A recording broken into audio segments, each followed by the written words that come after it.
Jamie here with Tac Air. Do the contacts in your pressure switch on your air compressor keep burning out? Are you constantly having to replace the pressure switch?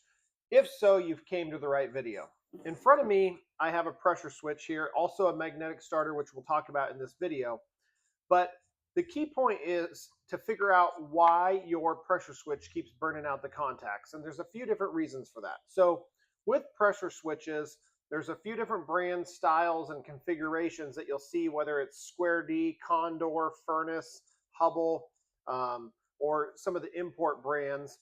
They're all going to have different amperage contacts inside the pressure switch. So you'll have your terminals where the wires connect, but underneath there's contacts. And if you look in most of the switches, you can see them in the side, but there's small little points where those contacts connect, which is where the power goes through, and those will burn up or weld together depending on the issue you're having. If the amperage is higher than those contacts can handle, or if it's right on the limit, over time it will slowly melt away those contact points. But your very entry level pressure switches start out about 12 to 15 amps is what they'll handle. And it'll say on most of the switches on the bottom of the cap or underneath the cap what amperage they'll handle. And now in the more recent years, they're making switches that handle 20 to 25 amps. LeFou makes a few that'll handle 26 amps. Square D makes some higher amperage switches. And even Condor now makes a hybrid switch that will handle up to about 30 amps. But it's really important to make sure the amperage of your pressure switch can handle the amperage of your motor on your air compressor. So if you're talking about a portable air compressor, something that's plugging into 110 volt, pretty much any of those are going to be below 15 amps. Now that being said, some of your lower amperage pressure switches are right on that borderline. I do not, if you're burning up switches on a portable compressor, I recommend going to a switch that is at least 20 to 25 amps, not sticking with a switch that's at 15 amps if you're having that issue. And also, if you're burning out pressure switches on a portable air compressor that has a higher amperage switch, that's a good indication that you're having other issues, whether it's with your motor or a loose connection. Anytime you have a loose connection, it creates a lot of resistance and heat, so that's something to check for. But most of you watching this video are probably going to have a larger compressor, whether it's a 60 or 80 gallon, that just has a pressure switch, because that's a lot more common when you see pressure switches burning up on a more regular basis. It's going to be on a larger compressor. So when you buy a compressor from a store, whether it's 60 or 80 gallon, a lot of the less expensive units will come with just a basic pressure switch. On a 60 gallon unit, most of those new units will be sized correctly, so they're going to have a pressure switch that will handle the amperage of the motor. If they do not, or if you're burning up pressure switches a lot on say a 60 gallon compressor with a 3 horsepower motor, I would recommend going with a higher amperage pressure switch and trying that first before you go to a magnetic starter, which we're going to talk about next. But one of the most common things you will see that your typical consumer does not realize is when you buy, say, an 80 gallon compressor from a farm store or any place that is on the less expensive side of the spectrum when it comes to 80 gallon compressors, most all those are going to have a true 5 horsepower motor that's going to need a magnetic starter. So a 5 horsepower motor is going to be a little over 20 amps, so it's usually between 21 and 23 amps. And you're going to need a magnetic starter if you want the motor to last and you want the switch to last and the compressor to be reliable. But what happens is these magnetic starters, depending on the brand, are anywhere from $100 to $300 or $400, and the manufacturers don't want to spend that extra money because they want to hit a certain price point. So they only put a pressure switch on the compressor.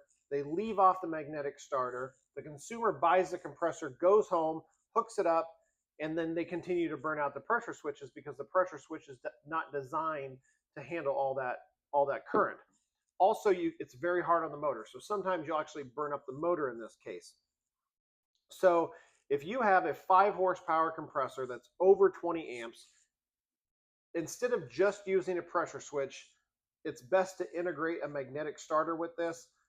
Like I said, Condor makes a model of pressure switch if you absolutely don't want to go this route that will handle up to 30 amps. It's kind of a hybrid switch. But if that's not the case, and still no matter what, this is always the better solution, you want to get a magnetic starter in conjunction with the pressure switch. So let's say you're watching this video because your pressure switch continues to burn up and you want to fix that problem. First off, you're going to have to get a new switch. So when you go to replace that switch, you're also going to want to get a magnetic starter that is sized right for your motor that you have. So if you have a 5 horsepower motor, you're going to want a 5 horsepower starter. You're also going to need to know the phase and voltage of that because there's single and 3 phase. There's 208 volt, 230 volt, 460 volt, depending on the phase. You're going to want to make sure that this matches correctly. Most of the time, if you're watching this video, you're probably going to be single phase 230 volt because that's where you're going to see most of these issues. If it's in a commercial application, this is probably already done. But you're going to need to get a new switch. So when you go to replace the switch, you'll notice that there's your power from the wall or from the breaker is going straight into the switch, and then it's going out to the motor. That's no longer going to be the case. You're going to mount this magnetic starter, which has a contactor inside somewhere, whether it's on the base plate of the compressor tank or on the wall. You're going to mount this, and then you're going to have your power coming from your plug or your breaker, however you have it connected, into this magnetic switch, and then you're going to connect the power to L1 and L3.